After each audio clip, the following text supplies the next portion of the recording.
Hey fam, what's good? What's good? I hope that you are well and keeping safe. I hope that you had an amazing week. I hope that you're gonna have an amazing weekend as well. So you most probably wondering why is this thing up now? I've been getting messages. Diego, how much is signals? Diego, live trading. What's up? Do you have a service whatsoever? I do not do signals. Okay, I don't believe that I'm gonna be that individual who's gonna give signals in the near future. Okay, live trading, maybe. I'm gonna say that I do not do live trading just off yet. Maybe in the near future we will be having some live sessions here and there, but I do have an actual a service that I am providing, more of an actual educational service, giving you the necessary, basically, the foundation so that you can be trading on your own, right? The main focus is to build independent traders, trading on your own without anyone telling you do this, do that. Okay. Now, what is basically, included in this? We will be having our introduction to trading, right? Technical analysis, or more insight of how I'm basically trading. Our main asset which we are focusing on would be Nasdaq. Okay, recap sessions will be on Wednesdays. Basically, if there's uncertainty about this, about that, we will be covering it on Wednesdays.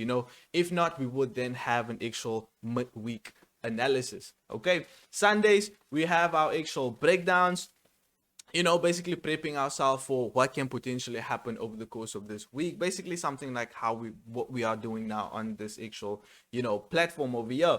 Okay, with an actual 24/7 supporting system. So, if you are interested, it is 700 once off. You can contact me on my cell phone number over here, or you can mail me, or you can find yourself, contact me on Instagram. My actual account will be in the description. Okay, that's literally it. That's it. This is my service. Okay, now let's get into the charts. Today's content, we will be having a nice actual, a market breakdown, basically what I am expecting over the course of this week, or just in general what I want to what I want basically on Nasdaq. Okay, now starting off from a monthly time frame, we basically said that, hey, in the near future we can potentially be visiting this area over here, right?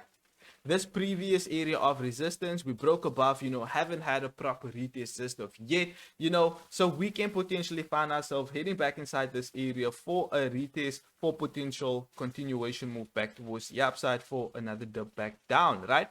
Now we basically missed this area by, let's say, 70 odd pips. Hey, close.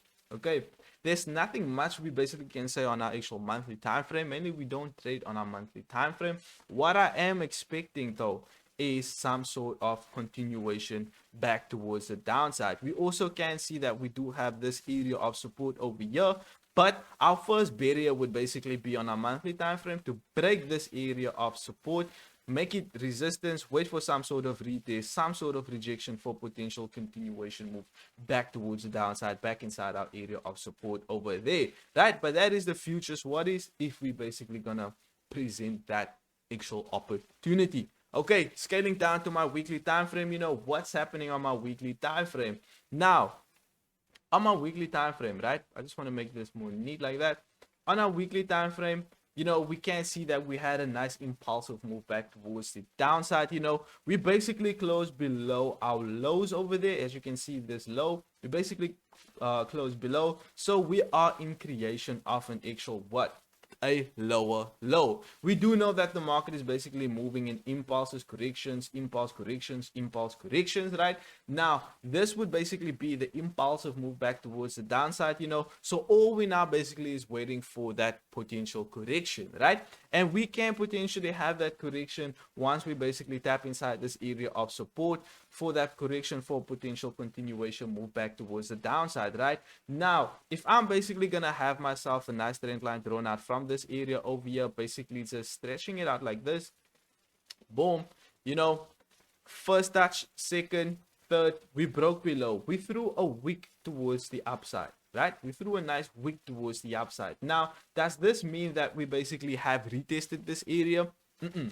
this does not mean that we have retested this area. Okay, now for me, this is simply, if we gonna have that actual correction, right, we can potentially find ourselves hitting back inside this trend line for a potential continuation move back towards the downside, right? So in other words, this trend line would basically be a magnet where I want price to basically find itself heading into. Keep in mind, this is the weekly time frame, you know, so this can basically, you know, it can take time for this actual move to happen. Okay, scaling down to my actual daily time frame, you know, if I can remove the noise, just like that, if I can remove the noise, you know, scaling down to my daily time frame, if I can just keep my area of support in, just like that, boom. So on my daily time frame, you know, we can see that we basically had a nice actual range market over the course of this week. Boom, boom, right?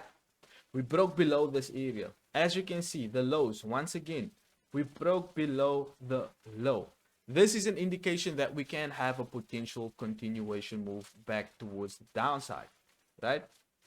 A potential continuation move back towards the downside. Now, as you can see, right, you don't want to find yourself just selling over here because this isn't low, right? You want to find yourself basically selling at a high. Okay, you want to find yourself selling at a high. So you want to wait for some sort of a rejection for a potential continuation move back towards the downside. Now, the daily time frame, we also can't say too much, right? We know that we broke below the lows, and this is an actual indication that we can have potential continuation move back towards the downside. So me, Diego, I am basically waiting for, if we can find ourselves over the course of this week, basically tap inside this area of support over here, strong area of support, weekly area of support, monthly area of support. Can we see some sort of rejection and basically turn structure from this nice bear market into a bull market, you know, then I would be looking for long opportunities on this beautiful pair called Nasdaq.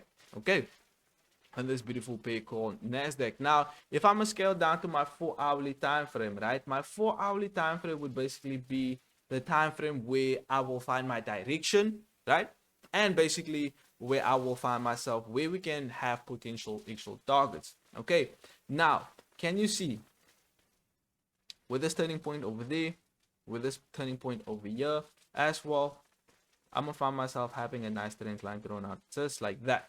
Now, as you can see, right, first touch, second touch, we broke below, we haven't came back for a retest just of yet, right? Now, as you know, once we have a break below our actual area of, well, our trend lines, we wait for some sort of a retest for potential continuation move back towards the downside, right? Now, for hourly time frame, we are still bearish in structure, right? We do have this nice actual low. We have been creating a nice actual lower low over there as well. So I will be waiting for price to basically change its market from this nice bear market into an actual bull market before looking for any buying opportunities back inside this trend line and basically be reactive after that. Okay, with this move towards the upside, anything can happen. I can't predict what's going to happen with this move towards the upside, right? We can have like one single move towards the upside, whole lot of bull candles thrown towards the upside, basically reject this area and have another continuation move towards the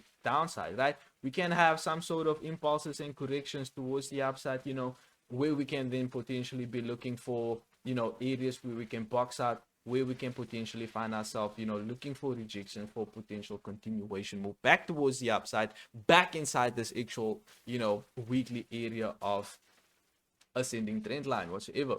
Okay, I still do have this area boxed out over here. You know, if I can go on my 1 hourly time frame, if I can go on my 1 hourly time frame, this area over here, which was my initial, you know, target whatsoever, 13655. So, you know, if we basically gonna disrespect this area of, you know, this actual trend line over here, this would be a potential target where we can find ourselves basically hit into. Okay, and that's literally my outlook on Nasdaq, right? That's my outlook on Nasdaq. I'm gonna wait for Nasdaq to change its structure from this nice bear market into a bull market before I'm gonna look for potential continuation move back towards the upside. You know, if we're gonna find ourselves rallying back towards the downside, you know, the lower time frame would basically be the time frame where I'm a play around, basically having few scalp opportunities here and there. Okay, so I hope that you have a clean understanding of what I basically just went through on Nasdaq, you know, and yes, I will see you on the next video. Cheers.